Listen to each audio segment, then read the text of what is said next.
Salah satu quotes terkenal dari Henry Kissinger yang menyindir tindak tanduk para globalis dunia adalah, "Siapa yang mengendalikan pasokan pangan bisa mengendalikan rakyat.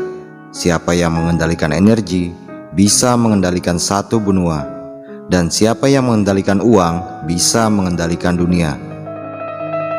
Banyak orang berpikir bahwa yang mengendalikan food atau pangan adalah para petani. Tapi sayangnya, sama seperti energi dan uang, pangan juga dikendalikan oleh kelompok elit yang sama. Di awal abad ke-20, keluarga Rockefeller mengakuisisi IG Farben, yang dimana BASF dan Bayer juga termasuk di dalamnya. Sementara di benua Amerika, melalui tangan dingin JP Morgan, terbentuklah Monsanto dan United Fruit. Kedua kejadian itu telah berhasil merubah wajah dunia pertanian untuk selamanya. Lewat propaganda yang sistematis melalui berbagai media dan dunia pendidikan, kita dibuat percaya bahwa sistem pertanian yang ada sekarang dibuat untuk meningkatkan kesejahteraan petani. Padahal, sama seperti sistem keuangan, tujuannya hanya satu, untuk mengendalikan umat manusia agar tunduk pada tatanan dunia di bawah kaki mereka. Semua orang dibuat bekerja tanpa sadar untuk melayani kepentingan para elit ini. Kenapa rakyat tidak peduli? Karena kita semua mau yang praktisnya saja, tanpa pernah berpikir kritis tentang apa dampak dan akibat yang akan ditimbulkan. Mari kita ambil contoh yang paling sederhana. Kita semua mengenal pupuk urea, bukan? Dalam setiap kemasan urea tertulis komposisi nitrogen yang terkandung di dalam satu saknya. Umumnya jumlahnya adalah 46%, betul? Yang artinya dalam satu sak urea ini terdapat 46% kandungan nitrogen. Tapi tak ada seorang pun yang pernah menanyakan tentang kandungan 54% sisanya.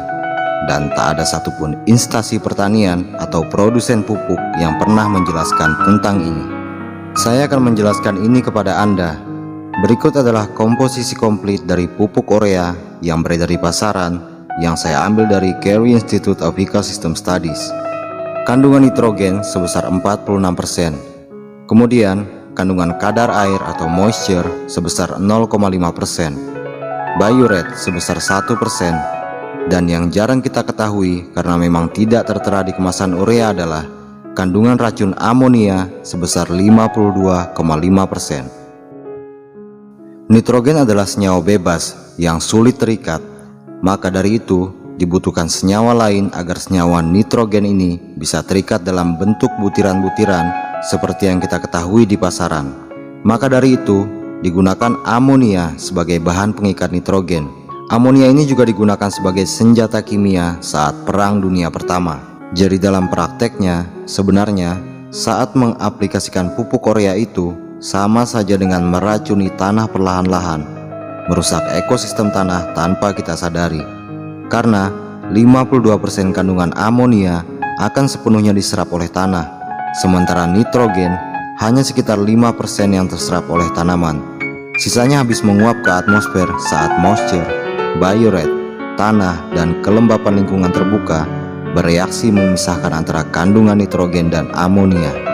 Amonia ini juga yang menyebabkan sensasi panas saat Anda memegang pupuk sintetis berbahan nitrogen, apapun mereknya dan berapapun kandungannya.